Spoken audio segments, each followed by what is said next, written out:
Cette semaine à l'émission, on cherche les bébés et on cherche aussi à comprendre pourquoi on n'en fait plus.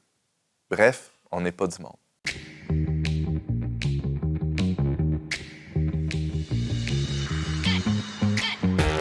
Bonjour et bienvenue à votre magazine Foi et Culture. Ici Antoine Malenfant, votre animateur pour cet épisode consacré à la chute de la natalité en Occident. Et pour mener à bien ce projet d'épisode, nous avons une très belle tablée. Commençons par la visite. Bon, normalement, on commence par les dames. Tiens, ouais, la visite. Florence, bonjour. Allô? J'ai fini par faire une phrase. Florence Malenfant, chroniqueuse occasionnelle au Verbe Média quand même, on peut dire ça. Tu sais, une chronique, c'est quelque chose qui revient, fait que tu reviens.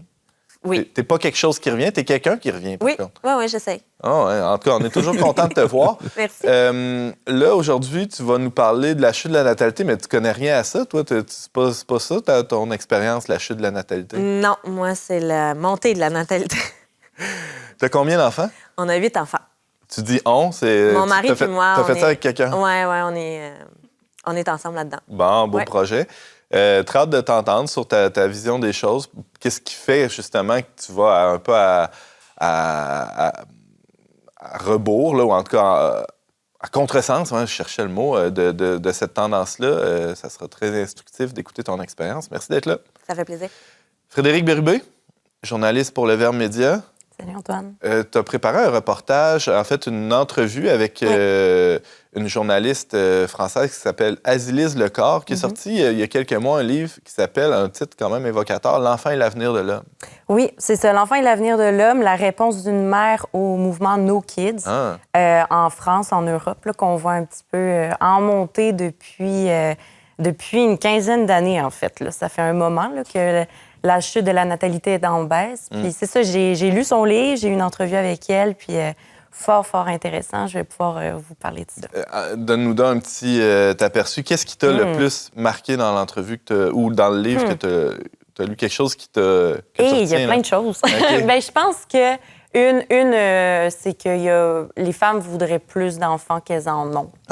Ça, c'est quelque chose en particulier là, qui ressort puis qui m'a frappée, là, parce que tu te demandes pourquoi elles en ont pas plus, pourquoi elles en font pas plus si elles en veulent plus. Ouais. On va pouvoir parler des raisons. Fait qu'il y a un décalage entre le désir et la réalité. Oui, c'est ça. Ouais. C'est ça, pour donner une idée. Là, les femmes, elles ont 1,7 enfants en France. Ouais. On parle de la France, mais elles en voudraient plus 2,2. Donc, c'est un exemple. C'est quand même une bonne différence, moi, je trouve. Là. Donc, moi aussi, j'aimerais ça avoir un demi-enfant de plus.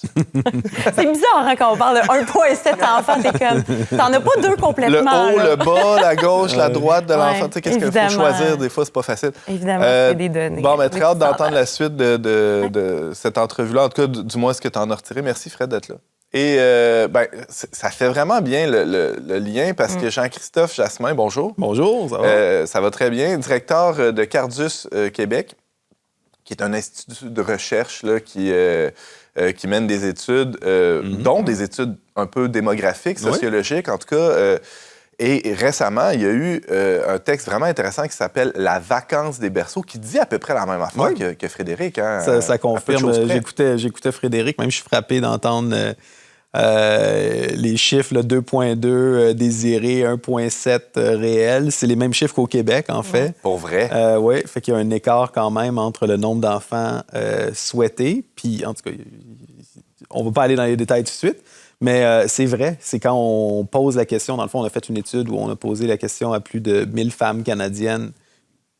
Qu'est-ce qu'elles veulent, elles, par rapport aux enfants? Ben, on se rend compte qu'elles ont effectivement moins d'enfants qu'elles en auraient désiré, pour une multitude de raisons, des raisons qui peuvent parfois surprendre aussi. Puis, c'est ça, on parle de ça. On étudie la question, mais avec un appareil un peu plus scientifique, si on veut. Oui. C'est vraiment intéressant qu'on en soit là aujourd'hui. Cette question-là est nouvelle, là, je pense, là, c'est-à-dire d'étudier en profondeur ce décalage-là. En tout cas, je pense que c'est une suite ou un événement qui se place dans l'histoire qui remonte, une histoire récente qui remonte à la révolution sexuelle, entre autres. Je pense, j'ai en tête cette citation là, d'un vieux démographe qui est décédé aujourd'hui, qui s'appelait Jacques-Henri Pain, un démographe français, qui avait 8 enfants, je pense, lui aussi, mais qui s'était installé au Québec. Et qui disait, tu sais, si les caribous du Québec connaissent une chute de natalité importante, il va y avoir une horde de biologistes qui vont aller s'intéresser à la horde de caribous qui est en déclin. Et on va essayer de comprendre pourquoi, qu'est-ce qui se passe. Et là, on a, depuis plusieurs décennies au Québec, un seuil, une non-atteinte du seuil de renouvellement de la population qui se situe à 2,08, là, grosso modo. Puis est-ce qu'on a l'impression d'une urgence ou d'un tel engouement des biologistes de l'homme, là, c'est-à-dire les démographes, les sociologues, les psychologues, est-ce qu'ils vont vraiment s'intéresser à ça dans une juste mesure, selon toi, Jean-Christophe? Non, je suis d'accord. Je ne savais pas qu'un démographe avait fait la même analogie, mais je dis souvent la même chose si on était des caribous, parce qu'on parle souvent des espèces en voie de disparition. Puis ce qui est frappant au Québec, c'est que quand on regarde les 4 siècles d'histoire du Québec. Bon, mis à part peut-être la première année où, je pense, 18 des 21 premiers Français qui ont passé l'hiver à Québec sont morts du scorbut, on n'était pas en déclin démographique naturel. L'an passé, en 2024, c'est la première année donc, dans l'histoire du Québec où il y a eu, n'eût été de l'immigration, il y a eu plus de décès que de naissances. On se poserait la question, on dirait qu'est-ce qui se passe, puis on dirait bon, ben, est-ce qu'il y a eu une guerre, est-ce qu'il y a eu une famine, est-ce qu'il y a eu une grande maladie, est-ce qu'il y a comme une variation importante de l'écosystème. Mais quand on regarde l'histoire récente du Québec, on n'a jamais été aussi riche, on n'a pas eu de pandémie ou de grippe espagnole. Là. Bon, OK, la COVID, mais on ne rentrera pas là-dedans. C'est pas ça qui a détruit la population. Ben non, là. clairement pas. Je veux dire, il n'y a pas de raison autre que des raisons d'ordre socio-économique qui pourraient expliquer ça. Bon, certains diraient les femmes veulent moins d'enfants, puis elles ont le droit d'avoir moins d'enfants. Et c'est vrai, quand on regarde, par exemple, le nombre d'enfants idéal dans les années 40 ou 50, on était autour de 5. Ça baisse quand même graduellement, mais ça s'est toujours maintenu, encore aujourd'hui, en haut du seuil de renouvellement naturel. C'est-à-dire au niveau du désir. Les femmes, niveau du désir. Si on s'attarde vraiment à ce que les femmes désirent, si elles avaient les enfants qu'elles désirent, on aurait le seuil de renouvellement de la population. C'est ça. Dans le fond, nous, dans notre étude... Oui, c'est ça. Puis dans notre étude, on distingue trois catégories, là, pour ne pas tomber trop technique, mais c'est quoi la famille idéale dans ta tête? C'est quoi le nombre d'enfants que tu désires ou que tu planifies avoir? Fait que ça, déjà, il y a un écart entre « moi, je pense que la famille idéale, c'est 3 enfants, mais bon, j'ai fini mes études plus tard, puis... » Donc, je pense que dans ma situation, ça serait 2. Oui, c'est ça. Et ce qui arrive finalement, puis même maintenant, là, dans ce qui est anticipé, c'est que si on regarde les courbes par génération pour la fertilité finale, on risque la fécondité finale, je veux dire, on risque d'arriver à 1,2 par enfant. Fait que ça veut dire que si... on s'enligne vers ça. 1,2 enfants par femme, juste pour donner un ordre, une échelle, 1 enfant par femme, ça veut dire si on était sur une île déserte, là, sans intrants ni extrants, c'est que tu diminues ta population de moitié à chaque génération. Fait qu'au Québec, des villes comme Québec et Montréal, les centres urbains sont en fait des endroits où le taux de fécondité naturelle tourne autour de 1. Qu'on est vraiment dans des broyeurs Mais on s'en rend pas compte en milieu urbain, on s'en rend pas compte parce que justement, il y a des apports migratoires externes, c'est-à-dire de d'autres pays, qui s'installent majoritairement dans les milieux urbains, mais aussi il y a des apports migratoires internes, c'est-à-dire des gens des régions qui viennent s'installer en ville. Donc, on s'en rend pas trop compte de ce déclin-là. Là où on pâtit un peu plus, c'est dans les milieux plus ruraux. Florence, tu habites en campagne? Comment ça se passe, la natalité, chez vous? Chez nous, la natalité est quand même étonnamment élevée. Là. Mais je dis ça, j'ai pas fait d'études de recensement. Au parc, mettons. Là. Au parc? Au parc de Saint-Antoine. Mais au parc de Saint-Antoine, il y a beaucoup d'enfants. Il y a quand même plusieurs familles. Mais tu sais, nous, c'est vraiment un petit village là, de 800 habitants à peu près.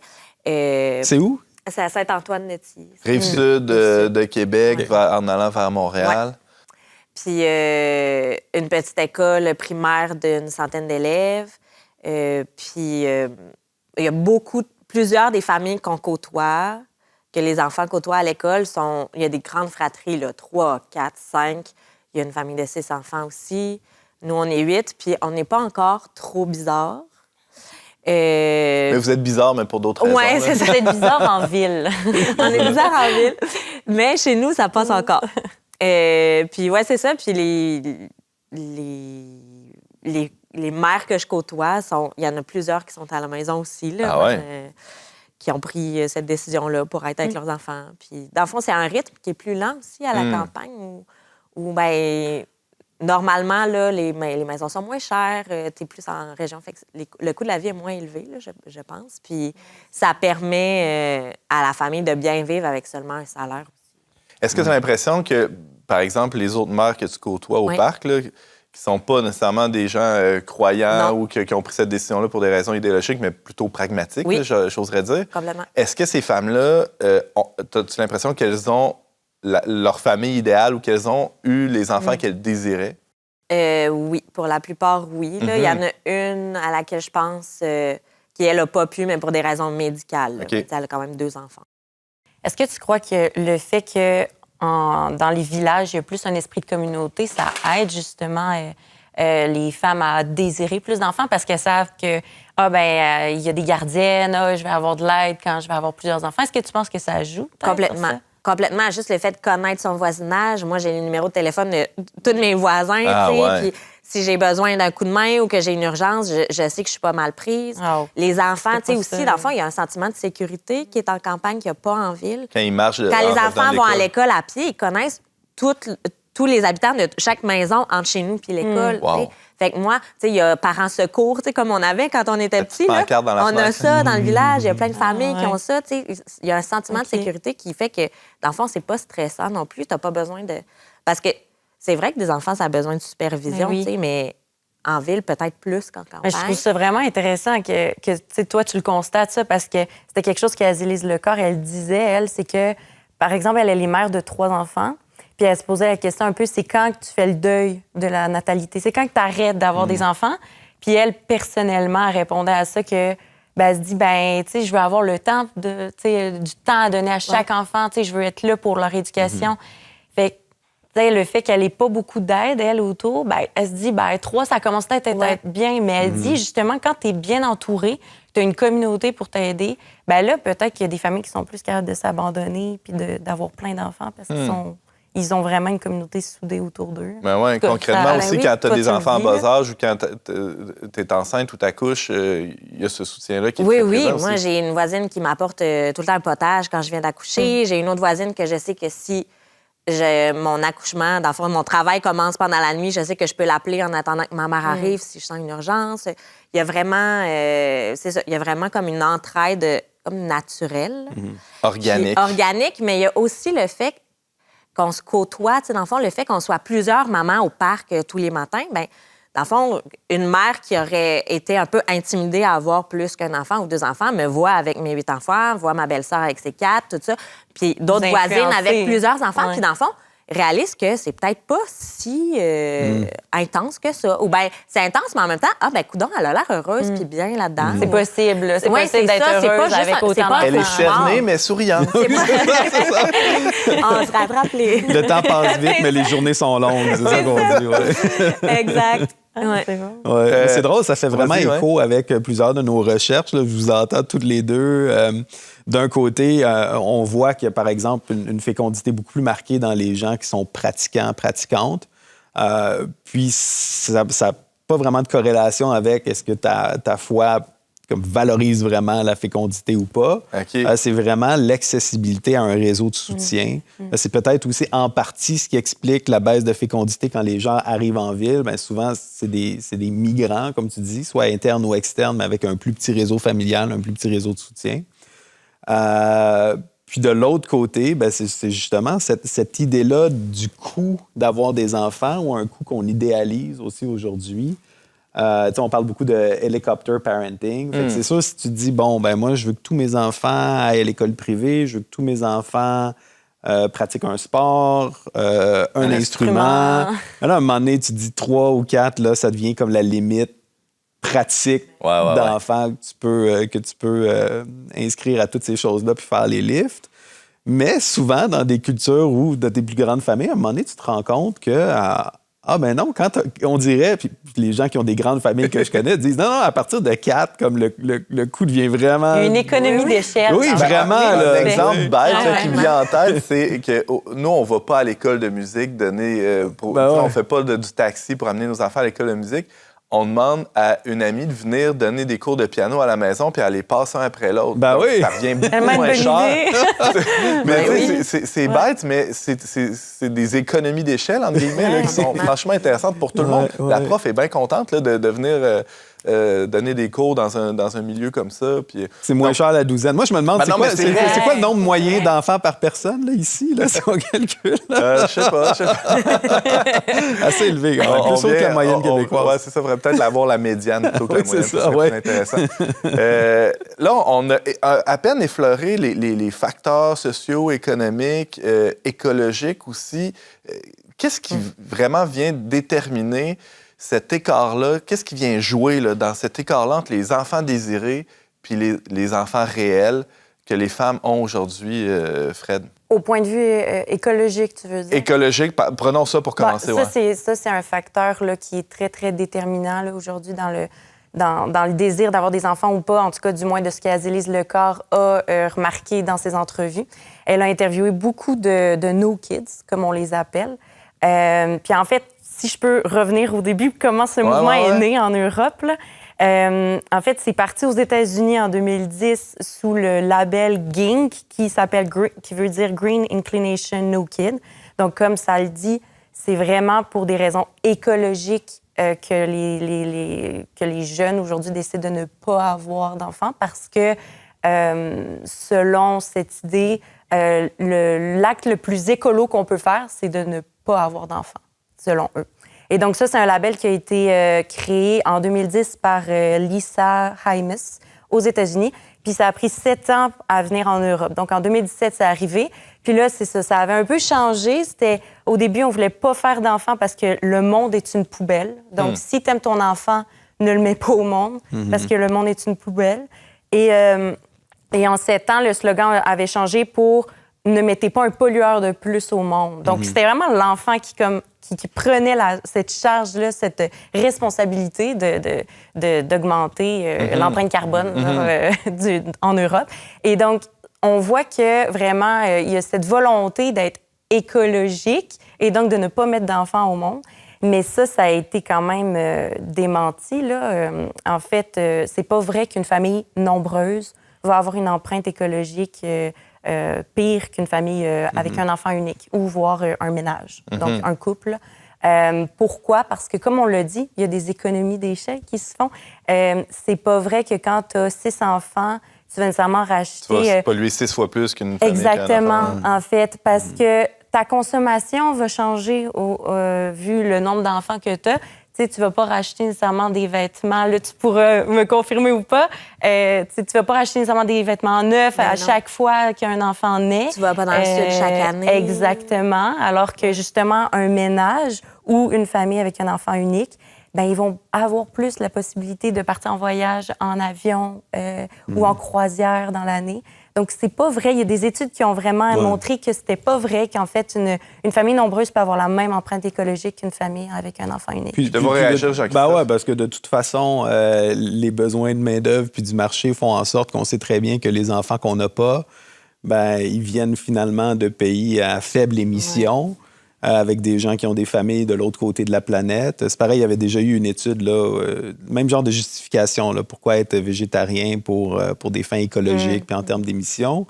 Puis ce qui s'était rendu compte, c'est que les gens qui économisaient sur la viande faisaient plus de voyages, puis au final, tu sais, c'est comme on finissait par polluer autant. Moi, je crois vraiment dans cette idée-là de McIntyre que, bon, on pense qu'on agit rationnellement, que nos décisions morales sont basées sur la raison, mais plus souvent qu'autrement, c'est qu'on justifie raisonnablement post facto les décisions qu'on veut avoir. Mais de la même manière aussi, en termes de politique publique, quand on réfléchit à, comment est-ce qu'on peut encourager les gens à avoir plus d'enfants, c'est très difficile. C'est comme acheter des souliers de course, donner des souliers de course gratuits à quelqu'un pour le convaincre de faire un marathon. Il faut que tu aies déjà décider de t'engager dans la famille.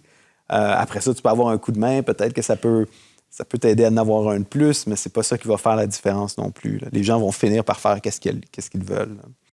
On a parlé justement des enjeux écologiques qui viennent freiner, en tout cas, la natalité chez plusieurs couples qui servent de justification. Hein? Ouais. C'est bien, c'est un renversement intéressant. En France, là, si je peux ajouter, je trouvais ça quand même fou comme donnée. Là. En France, c'est près de la moitié des femmes. La moitié? 42 exactement, mais des femmes de 35 ans et moins qui décident de ne pas avoir d'enfants ou qui sont freinées dans leur désir d'avoir un enfant pour des raisons écologiques. Là. C'est quand même près de la moitié. Là. C'est vraiment beaucoup. Moi, j'ai pas les chiffres au bout des doigts, mais on a fait aussi dans notre étude, dans notre grand sondage, de voir c'est quoi les raisons les plus fréquentes. Puis c'est vrai que ça apparaît. C'est pas ce qui est le plus déterminant. Les raisons écologiques, c'est pas super déterminant. On penserait que les raisons économiques aussi sont vraiment hautes. L'incertitude, le chômage, la sécurité, l'avenir. Les tarifs de Trump. C'est ça. Tout ça, c'est comme ça, pas un gros facteur. Ouais. En fait, ce qui est le moins gros facteur, ce qui m'a surpris, c'est mon conjoint veut pas d'enfant. Ça a pas d'impact pour vrai sur le désir des femmes d'avoir des enfants. Aucun impact. Moi, 0.06. C'est vraiment là. Alors, qu'est-ce qui joue? Entre avoir 0 enfant puis 1 enfant, dans le fond, c'est comme on questionnait les gens sur avez-vous l'intention d'avoir des enfants dans les 2 prochaines années? Puis, qu'est-ce qui vous motive, vous démotive? Puis là, c'était vraiment comme cette raison-là, genre mon conjoint en veut pas, ça n'avait aucun impact. Je m'en fous. C'est vraiment comme si c'est le temps, c'est le temps. Là, il s'arrangera. Avec ou sans mon conjoint. C'est vraiment quelqu'un d'autre. Mais c'était surprenant parce que c'est ça qui est le fun des sondages. Des fois, tu as des chiffres qui sortent comme ça puis tu t'y attendais pas. Alors, qu'est-ce qui détermine tant que ça? C'est pas tout ce que tu viens d'énumérer. C'est vraiment les questions de développement personnel. Principalement, puis de coûts perçus. De dire, en termes de je veux me développer comme personne, je veux avancer ma carrière, je veux avoir du temps pour moi. Je veux pas être limité peut-être dans ma consommation. Exactement, aussi. Dans ma consommation ou mes activités. Je veux pas être limité là-dedans.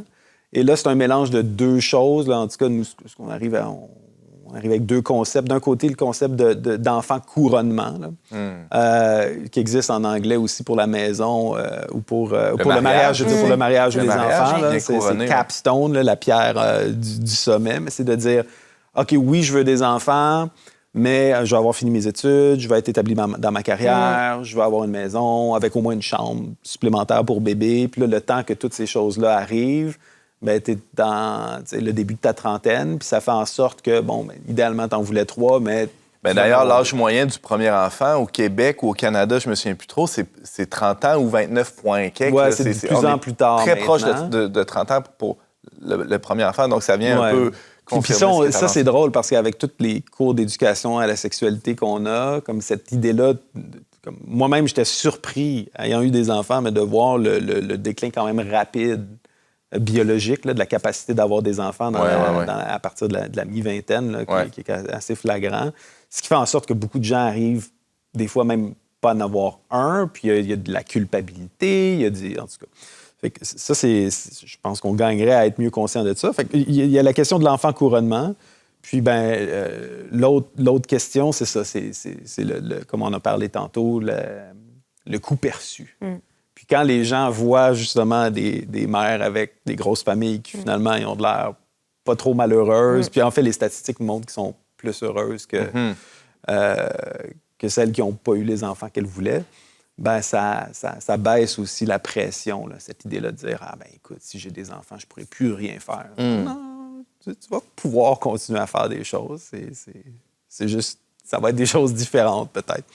On prend une petite pause, puis on revient sur ce point-là du coût perçu et de la représentation de l'enfant, finalement. Qu'est-ce que ça représente d'avoir un enfant? Je suis curieux de t'entendre là-dessus, Florence, spécialement. Ça va me permettre d'éternuer aussi. J'ai quelque chose qui me chatouille dans le nez, puis on se revoit tout de suite après.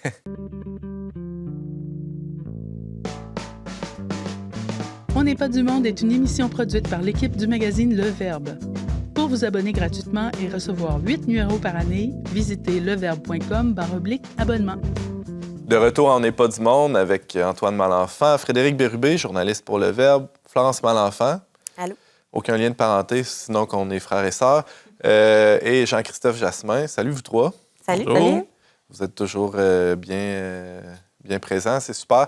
On continue la discussion sur la chute de la natalité au Québec et en Occident. Juste avant la pause, avec Jean-Christophe, on avait commencé à voir comment ce qui est vraiment déterminant dans le fait d'avoir des enfants, un enfant, plus d'enfants, c'est ce que ça représente dans le parcours de vie de la mère spécialement. Qu'est-ce que ça a représenté, Florence, comme bouleversement dans ta vie, toi? C'est une bonne question. C'est sûr que moi, j'ai eu mon premier enfant à 21 ans. Fait que je pourrais pas dire que ma carrière était bien établie à ce moment-là. J'étais aux études, en fait. C'est vrai que ça a chamboulé un peu tes études, mes études, ouais. Mais j'ai quand même réussi à finir mon diplôme, tout ça. Mais ce que ça représente comme chamboulement, mais en fait, ça chamboule tout. On va être honnête, là. Ça chamboule tout. C'est juste que, dans le fond, mon identité change. Je me souviens, tu sais, moi, mon premier bébé, c'était un bébé parfait, là. Il dormait 14 heures de nuit, puis il faisait 2 siestes de 3 heures. Fait que je le voyais 2 heures dans la journée, là. Puis il me souriait, là, tu sais. Fait que je peux pas dire que j'ai été trop éprouvée, là. Mais Ce qui n'est pas le cas de tout le monde. Mais je me souviens que que j'étais chez ma mère les premières semaines, puis je pleurais, puis on dirait que je me cherchais, là, je me retrouvais plus. J'étais là, ben voyons, moi, en fait, j'aimerais ça que ce soit ma mère qui réponde quand il a besoin de sa mère, mais c'est moi sa mère. Fait que j'étais vraiment... mais après ces premiers mois-là de chamboulement, aussi hormonaux, là, on peut le dire, là, en fait, pour nous, chaque enfant, c'est comme si chaque enfant est une nouvelle source de joie. C'est comme si la joie est exponentielle à chaque enfant qui s'ajoute à la famille.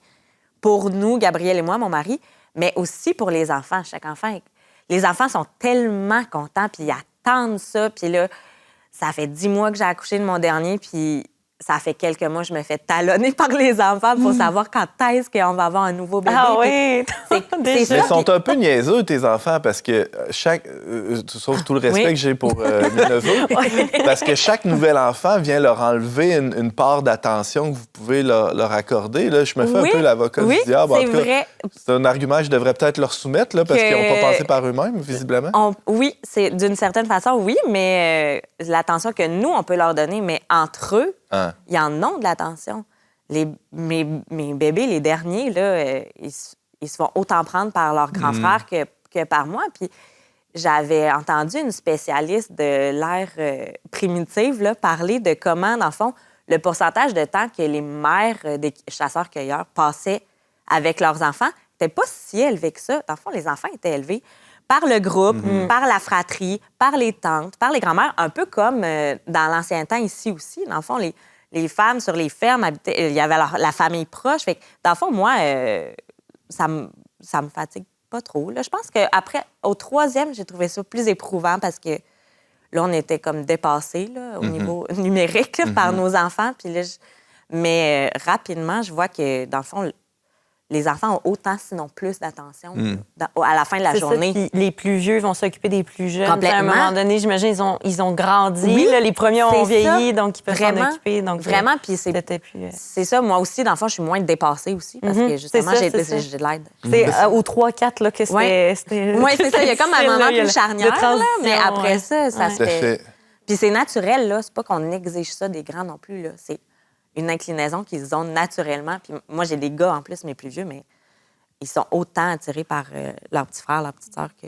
Ce que ça démontre, en tout cas, en creux là, ou par opposition, ça démontre à quel point c'est légitime ou c'est compréhensible le fait que tant de femmes aujourd'hui se sentent pas assez épaulées, armées, soutenues pour se lancer dans cette aventure-là d'avoir un enfant ou un enfant de plus. Parce que elles se sentent peut-être seules. Est-ce que ça ressort des discours que dans les entrevues que... Oui, bien, comme je l'ai dit tout à l'heure, là, Azilise, elle m'avait dit que personnellement, c'est ça, elle se posait la question, c'est quand est-ce que je vais arrêter d'avoir des enfants? Là, parce qu'elle veut avoir ce temps-là. Tu parlais de l'attention là, que tu donnes à ton enfant. Bien, elle, j'ai l'impression que c'est peut-être quelque chose qu'elle se demande. C'est quand que j'ai pu pouvoir donner autant d'attention que je veux à chaque enfant. Donc, mais elle disait, c'est là que la communauté, elle est hyper importante, là, à prendre le relais.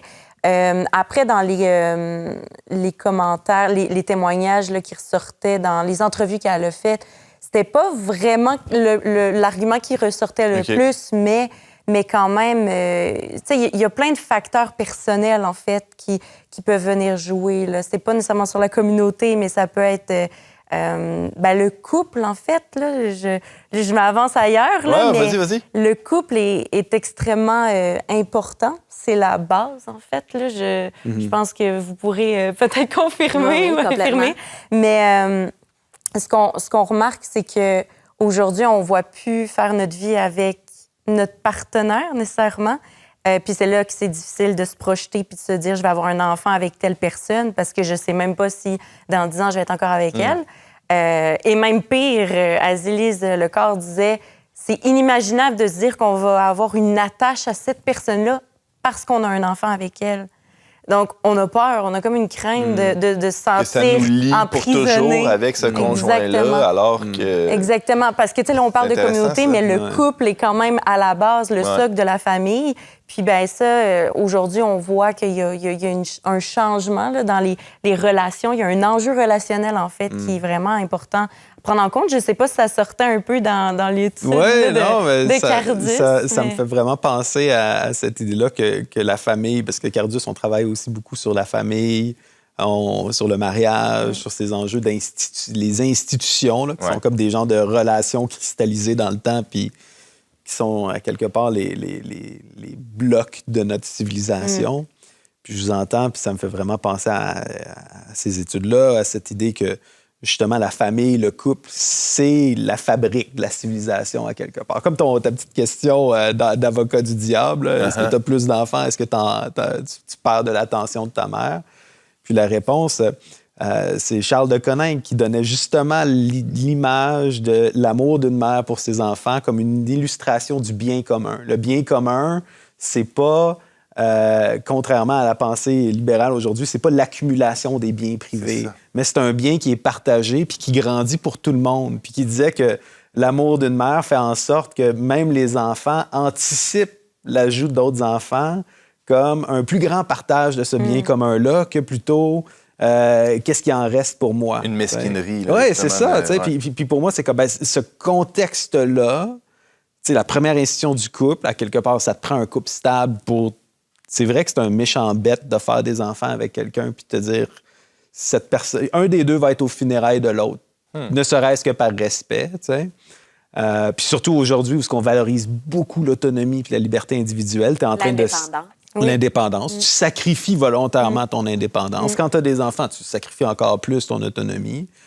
Mais à travers ce sacrifice-là, tu bâtis aussi quelque chose. Puis là, dans une famille large, ben là, tu vois que dès l'enfance, les enfants sont éduqués par les autres enfants, voient leur rôle dans, justement, le développement des autres. Ils apprennent à partager, tu sais, aussi. Ben oui! On parle d'individualisme puis de communauté, mais c'est dans la maison que tu commences que ton éducation commence, là, c'est à la maison, puis d'apprendre à vivre dans une communauté, en société. C'est vraiment ça. Là. C'est la première institution. Je parlais avec ma fille de 15 ans hier, elle me partageait comment c'est difficile à l'école, puis là, je chicane beaucoup avec une de ses amies, mais qui est enfant unique d'une famille monoparentale, puis je lui dis, mais t'as pas idée comment elle se chicane avec vous, avec ses amis à l'école, mais elle n'a pas eu l'occasion, elle, de se chicaner. Comme moi, je t'entends te chicaner avec tes frères, là, semaine après semaine. Tu as appris à régler tes conflits, tu apprends. Puis encore une fois, là, mais la famille, c'est le lieu, justement, où ce que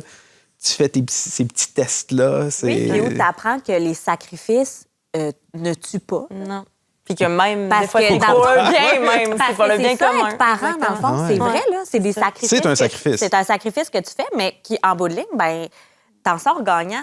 On parle de la mère beaucoup, mais pour le père aussi. Pour le père aussi, là. Idéalement, on l'espère. Oui, là, les deux. Excuse-moi, je t'ai interrompu. Non, mais tu sais, dans le fond, tu gagnes la vie, là, à sacrifier, à en sacrifier un peu.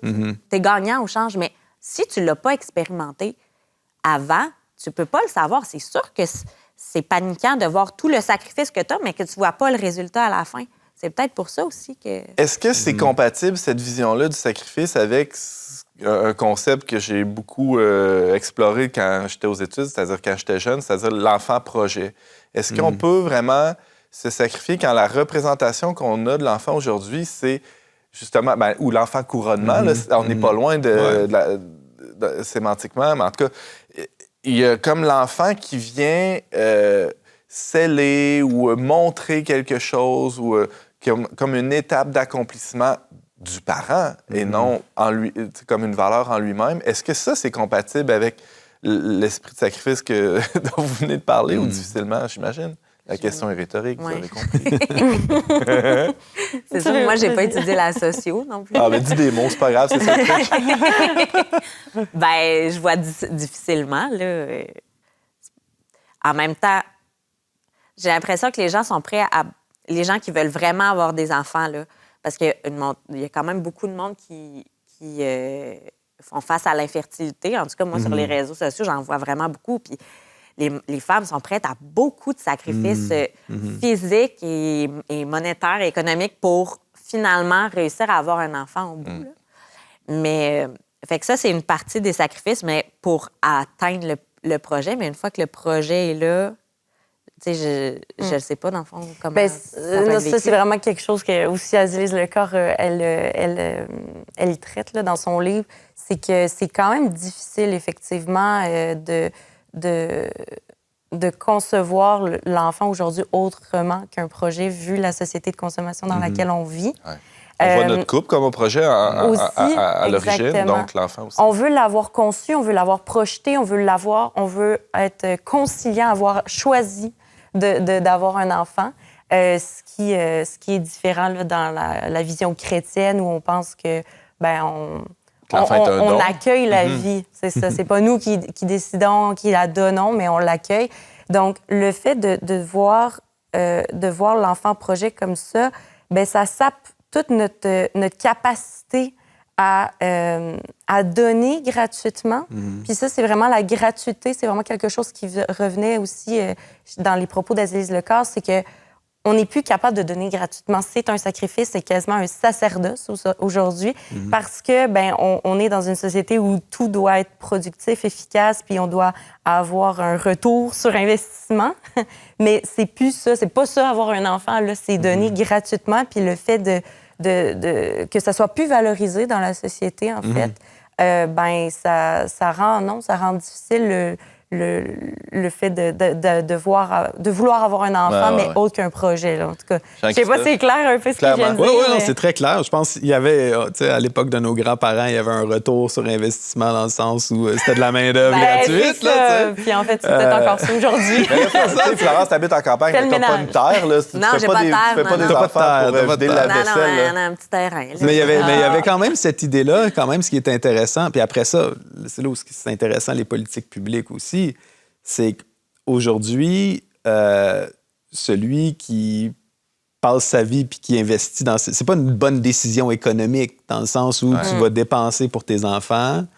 Le couple à côté qui n'a pas d'enfants puis qui décide d'économiser ou aller en voyage, mais quand ils vont être à leur pension, c'est les enfants des autres qui vont faire rouler la société à laquelle ils n'ont pas mis d'enfants au monde, là. Donc, c'est pas une bonne décision économique, mais... Et c'est là où... Ça dépend sous quel rapport? C'est là où, justement, la vision plus libérale versus la vision plus du bien commun. Une maximisation de l'utilité personnelle, là, c'est dans une conception qui est en contradiction, effectivement, cette idée-là de dire, est-ce que le but de la vie, c'est d'orienter la vie vers toi ou c'est de te sacrifier vers les autres, vers l'extérieur? Là? C'est une vieille dichotomie. Mais non, c'est ça, tout ça pour dire que à quelque part, les politiques publiques ou économiques qu'on a donnent les résultats qu'on a aussi. Je pense que le changement est d'abord culturel, mais les politiques publiques appuient ce changement culturel. On dépense beaucoup plus en fin de vie qu'en début de vie, mais on pourrait très bien prendre le 14 % de PIB qu'on dépense en fin de vie puis le dépenser en début de vie, puis on aurait certainement... des résultats très différents. On prend une petite pause, puis on revient spécialement sur ce point-là. Qu'est-ce qu'on fait? Qu'est-ce qu'on fait comme politique publique? Mais bien au-delà aussi, culturellement, entre autres. ça sera la piste de décollage pour le dernier segment. Vous avez un commentaire, une suggestion ou une question pour l'équipe d'On n'est pas du monde? Contactez-nous via les pages Facebook et YouTube du Verbe Média ou écrivez-nous directement à onpdm@le-verbe.com. Faut que tu le... Vas-y, oui. De retour, on n'est pas du monde avec Jean-Christophe Jasmin qui se peut plus. On est là. Vas-y donc. Non, mais c'est vrai, on parlait de la pression du projet, puis c'est vrai qu'il y a tellement qu'on essaye d'appliquer les bonnes pratiques, les bonnes méthodes au développement de l'enfant. Puis là, tu penses que si tu fais le bon input, tu vas avoir le bon output. Puis à un moment donné, tu réalises que les enfants que tu as sont libres, sont à la fois comme toi et pas du tout comme toi. Puis plus tu essayes de contrôler, plus tu leur fais du mal. À quelque part, là, tu dois accepter que... écoute, que c'est tu pas fais ton projet. ton mieux, Ben non. c'est pas ton projet, exactement. Donc, il y a quelque chose de libérateur là-dedans. C'est que tu parlais à la pause tantôt d'un poids qui pèse, mais qui peut aussi s'enlever. Qui peut aussi s'enlever, exactement. Juste avant la pause, Jean-Christophe Jasmin, je rappelle que tu es directeur chez Cardus à Québec, au Québec. Au Québec. Pardon. Fréquemment à Québec. Aujourd'hui, tu es à Québec. J'aime beaucoup la capitale nationale. Tu soulignais, en fait, Cardus s'intéresse aux politiques publiques. Qu'est-ce qu'on peut faire collectivement? Aussi, l'État, qu'est-ce qu'il peut faire concrètement pour ce problème, ce problème démographique auquel on fait face au Québec, en Occident, en France, entre autres. Il y a des expériences qui se font, qui ont été tentées dans les dernières décennies. Qu'est-ce qui marche? Oui, c'est quand même très intéressant. Là, on parlait que, par exemple, la pratique religieuse, ça a un impact quand même substantiel sur la fertilité. Je pense, de mémoire, c'est entre 0,8 puis 1 enfant de plus. Donc, il faudrait que l'État oblige les gens à la messe chaque semaine. C'est là où Bonne idée. Mais c'est juste pour donner un ordre de magnitude, OK? Parce que tu as des pays comme la Hongrie qui ont été très agressifs dans le développement de politiques pro-natalité, où je pense aujourd'hui, les femmes ont une économie d'impôt de 1/3 de leur revenu au premier enfant, 2/3 au deuxième, puis en fait 3/3 au troisième. Wow. Donc, plus d'impôt sur le revenu à vie. Puis, on pense que ça a peut-être monté le taux de fertilité, de fécondité de 0,4 %. Fait que c'est pour dire des politiques publiques très agressives ont quand même un effet limité. Puis, je reviens à l'analogie plus tôt. C'est comme donner des espadrilles à quelqu'un en espérant qu'il va commencer à courir un marathon. C'est comme il faut déjà vouloir des enfants. Ça peut aider. Là. Maintenant, c'est plus de dire... Notre question, c'est plus de dire comment est-ce que l'État peut ne pas se mettre d'obstacles aux gens qui décident d'avoir des enfants. T'sais. Puis on a des exemples, un exemple banal, puis c'est vraiment, moi, je suis en croisade par rapport au siège de bébé pour les autos. Là. On pense que, en tout cas, il y a une étude qui était sortie là, puis qui disait que comme chaque vie sauvée par les sièges de bébé empêche 168 naissances, là, parce qu'aujourd'hui, les sièges sont tellement grands que si tu as une berline, tu peux pas avoir 3 sièges en arrière. Fait que là, le monde sont comme, j'ai-tu le budget de m'acheter une minivan? J'ai pas le budget de m'acheter une minivan. Alors que tu pourrais dire, pas besoin de dire pas de siège de bébé, on pourrait avoir comme des sièges 3 places pour les berlines. Puis les gens auraient plus d'enfants. Fait qu'il y a des dizaines de milliers de bébés qui sont... un vrai enjeu. On avait une Tercel 97, très petite, très étroite. On a 2 enfants et là, on sait que si on a un 3e... faut changer la Tercel. Il faut changer, mais finalement, on s'est mis à chercher activement pour trouver les sièges d'auto les plus étroits qui se font sur le marché. Puis on a réussi... en forçant un peu les portes, à rentrer 3 sièges d'auto. Mais ça a l'air bête. Nous, on savait qu'on aurait un 3e enfant, coûte que coûte, puis au pire, on serait à pied ou en vélo, là, puis tant pis.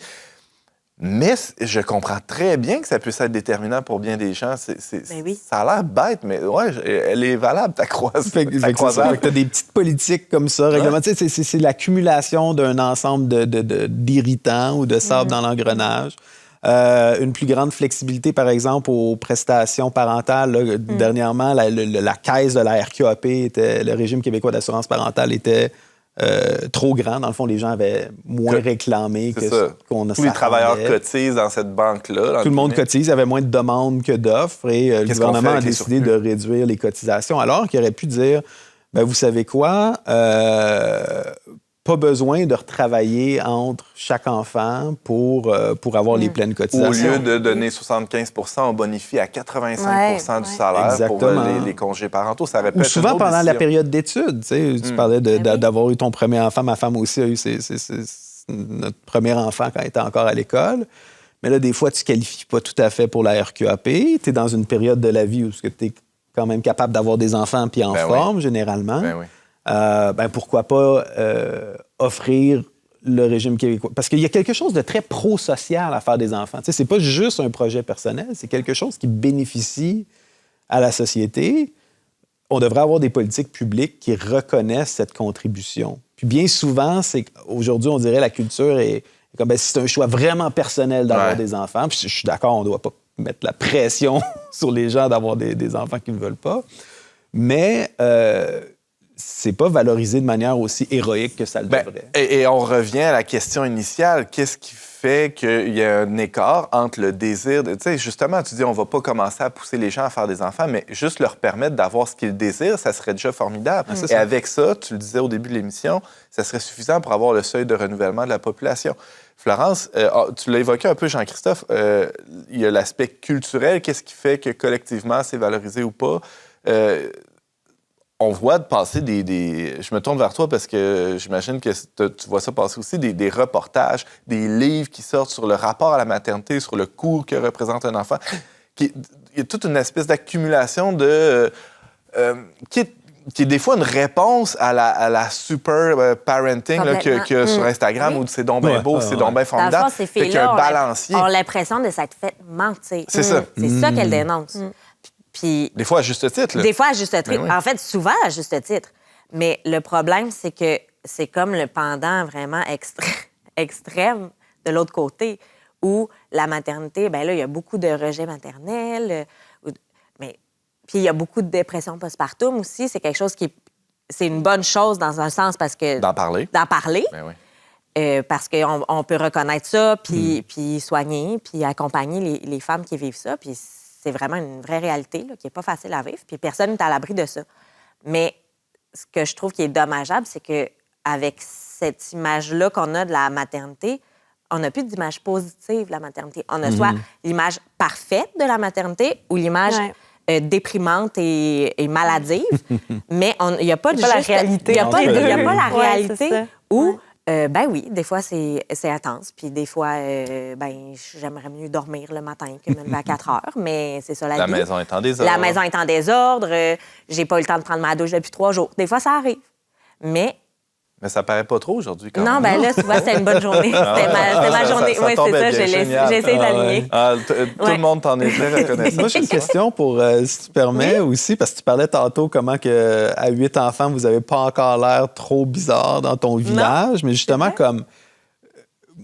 Moi j'ai appris vraiment à valoriser encore plus la maternité depuis que j'ai vu ma femme avec les enfants, puis c'est extraordinaire, mais... Est-ce que tu sens qu'aujourd'hui, en 2025, c'est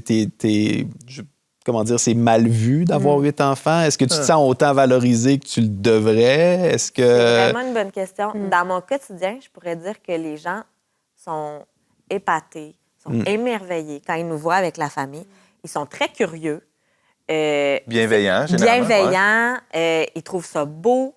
Ils sont des fois envieux. Des fois, souvent, je me fais dire « Hey, vous êtes donc bien chanceux. » Ou « Ah, j'aurais aimé ça d'en avoir plus, mais j'ai pas pu. » C'est beaucoup ça la réponse que j'ai dans mon quotidien.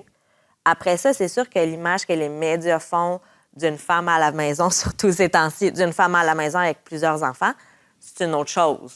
Et là, c'est sûr que je me sens méprisée pour mes choix de vie. De ne pas avoir de carrière. De ne pas avoir de carrière, d'être donc bien dominée par mon mari, de ne pas être intelligente puis de ne pas avoir d'études, parce que, dans le fond, je suis un peu niaiseuse de faire ça. Alors que moi, personnellement, j'ai une satisfaction pleine, là, et profonde là, de ma réalité. Là. Même intellectuelle. Même intellectuelle. Puis elle disait que les femmes au foyer, elles font comme un travail du salut parce que t'es pas nécessairement encouragée à faire ce que tu fais. T'as pas nécessairement la gratitude, un retour de ton enfant. Merci, maman, de faire ça pour moi, de rester à la maison pour moi. Mais c'est encore une fois, c'est un investissement. Là, tu vas le faire, tu vas le voir là, plus tard, le bienfait que ça a sur ton enfant éventuellement. Puis, mais c'est tellement mal vu là, de laisser de côté sa carrière. Bien, justement, l'argument féministe est un argument aussi là, de ne pas avoir d'enfant. De laisser, en fait, que l'enfant ait une entrave à la carrière. Oui, c'est ça. Pourtant, moi, en tout cas, j'ose... Peut-être que je me trompe, mais j'espère que, comme employeur, en tout cas, c'est mon cas, comme employeur, moi, je vois une femme qui a passé 10 ans de sa vie à s'occuper de ses enfants puis qui, là, veut réintégrer le marché du travail. Je suis convaincu qu'elle a des compétences et des capacités hors normes comparées à d'autres compétiteurs sur le marché du travail. Je dirais aussi au verbe, tu dois être content d'avoir quelqu'un qui ne va pas prendre 10 congés de maternité. Tu dis, elle a déjà... C'est réglé. Tout le monde est en paternité ou en maternité au verbe. Il y a tellement de compétences. D'ailleurs, il faudrait aller ajuster l'éclairage et la caméra. Personne. Non, c'est vrai, on a t'es engagé.